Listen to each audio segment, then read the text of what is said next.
के निकट वज्रेश्वरी में 2 दिन का विपरीत प्रतिंगरा साधना शिविर का आयोजन होने जा रहा है। इसमें 1.25 लाख से लेकर 5 लाख मंत्र तक का अनुष्ठान होगा। अगर आप शत्रु, कर्ज, बीमारी या तंत्र बाधा से बेहद परेशान हैं तो सुरक्षा के लिए यह साधना आपके लिए अत्यंत जरूरी है।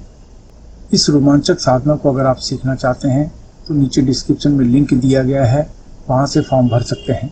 नमस्कार। मुंबई के निकट माता बगलामुखी मंदिर के निर्माण के लिए आपके सहयोग की अपेक्षा रखते हैं।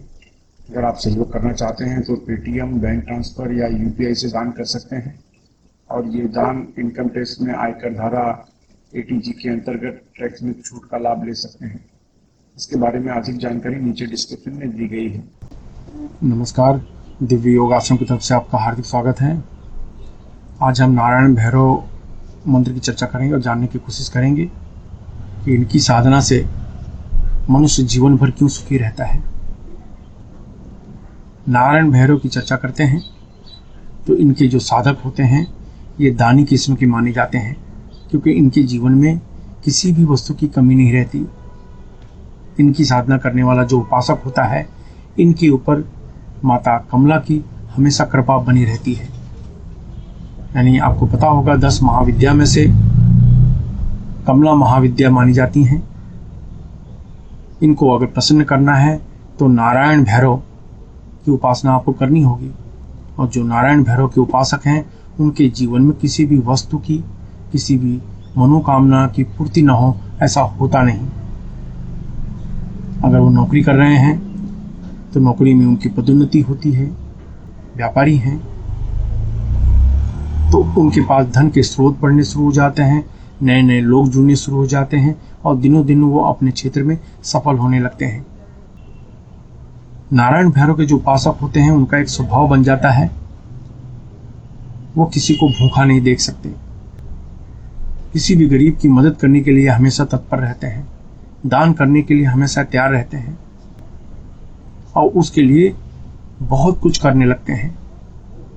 इनका ये स्वभाव की वजह से समाज के लोग इनसे स्वयं लाभ लेते हैं, इनकी सहायता करते हैं।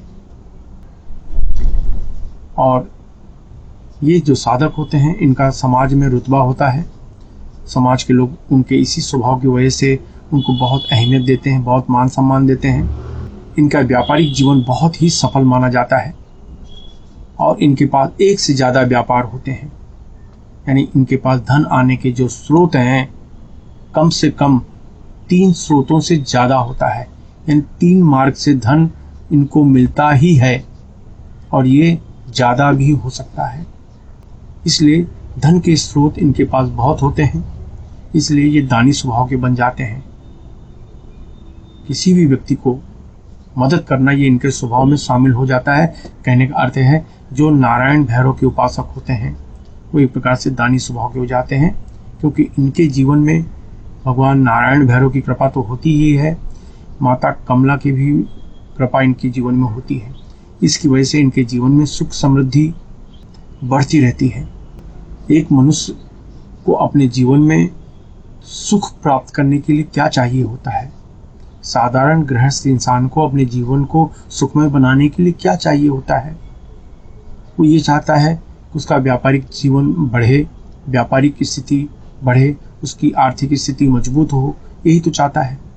उसकी व्यापार में उन्नति हो, उसकी नौकरी में उन्नति हो, उसको खुशहाल परिवार मिले, एक समझदार पत्नी मिले, समझदार पार्टनर मिले, सर्वगुण संपन्न संतान की प्राप्ति हो, शत्रु उससे दूर रहें, बीमारियां उनसे दूर रहें।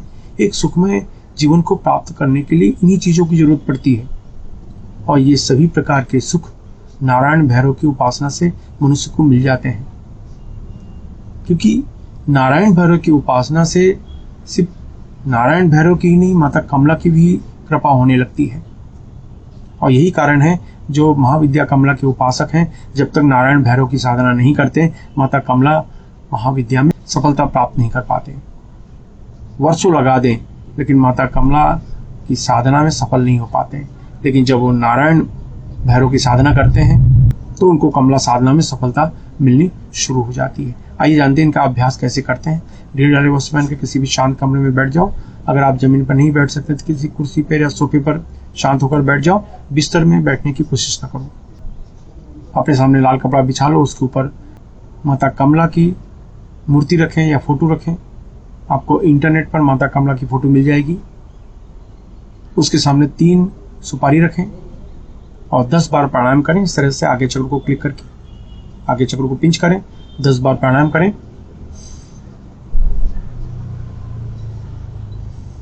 10 बार तक सांस को रोकें और सांस को छोड़ें। इस तरीके से 10 बार प्राणायाम करें। इसके बाद नारायण भैरव मंत्र, ओम ह्रीं नारायण भैरवे सर्व सुख समृद्धिम देहि देहि ऐं श्रीं कमले फट। ओम ह्रीं नारायण भैरवे सर्व सुख समृद्धिम देहि देहि ऐं श्रीं कमले फट। ओम ह्रीं नारायण भैरवे सर्व सुख समृद्धिम देहि देहि ऐं श्रीं कमले फट। इस मंत्र का उपांशु जाप करें, यानी धीमी आवाज में जाप करें। इस मंत्र को 11 माला 11 दिन तक करें। 12वें दिन किसी को फल या भोजन का दान कर दें। जब इस मंत्र का जाप करें तो इस तरह की मुद्रा लगा लें।